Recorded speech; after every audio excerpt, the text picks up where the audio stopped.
2000 रुपए की नोटबंदी का मामला अब दिल्ली हाईकोर्ट पहुंच गया है। याचिका दाखिल की है जनहित याचिकाकर्ता एडवोकेट अश्विनी कुमार उपाध्याय ने।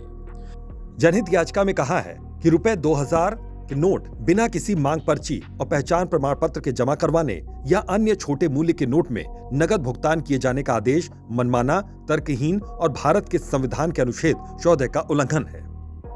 याचिका में भारतीय रिजर्व बैंक और भारतीय स्टेट बैंक को निर्देश देने की मांग की गई कि 2000 रुपए के नोट संबंधित बैंक खातों में ही जमा करवाए जाएं। इससे कोई भी अन्य बैंक खातों में पैसा जमा नहीं कर सकेगा। इससे काला धन और आय से अधिक संपत्ति रखने वाले लोगों की आसानी से पहचान हो सकेगी।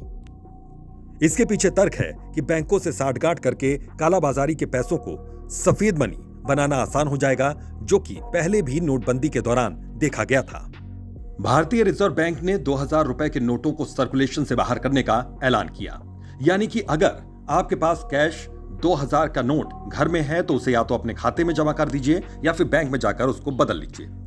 इसके लिए आरबीआई की ओर से 30 सितंबर तक का वक्त दिया गया है। साथ ही आरबीआई ने बैंकों को आदेश दिए कि किसी भी तरह के 2000 के नोट का सर्कुलेशन रोक दिया जाए, बैंकों से इसे जारी न किया जाए और साथ ही आम जनता के लिए नोट बदलने के भी निर्देश जारी कर दिए गए। अगला सवाल आपके मन में आ ही रहा होगा कि नोट को बदलने के लिए क्या कानून और क्या नियम लागू होंगे। तो बता दें कि 23 मई 2023 से किसी भी बैंक में एक बार में 20,000 रुपए यानी कि 2000 के 10 नोट बदले जा सकते हैं, जिसके लिए बैंक आपसे कोई चार्ज नहीं लेगा।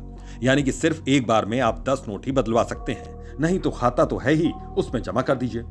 अगला बड़ा सवाल जो आपके जहन में आ रहा होगा वो ये कि 30 सितंबर तक भी आप ये नोट नहीं बदल पाए तो क्या होगा।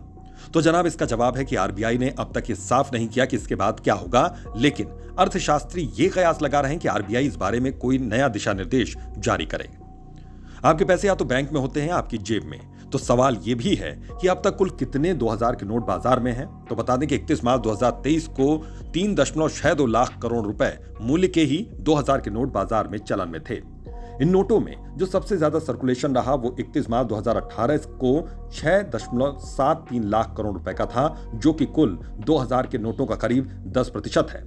वैसे तो साल 2018-19 में आरबीआई ने जैसे ही सर्कुलेशन में छोटे नोट ठीक से आ गए तो बड़े 2000 के नोट छापना ही बंद कर दिया था। आरबीआई अपनी क्लीन नोट पॉलिसी के तहत नोटों को बंद करती है या फिर नए नोट जारी करती है। खैर, अचानक आए आरबीआई के इस फैसले के बाद आम आदमी शायद इतना परेशान ना हो, लेकिन घूसखोरी और कालाबाजारी का काम करने वाले लोगों की नींदें जरूर उड़ गई हैं। लॉ स्ट्रीट भारत की रिपोर्ट।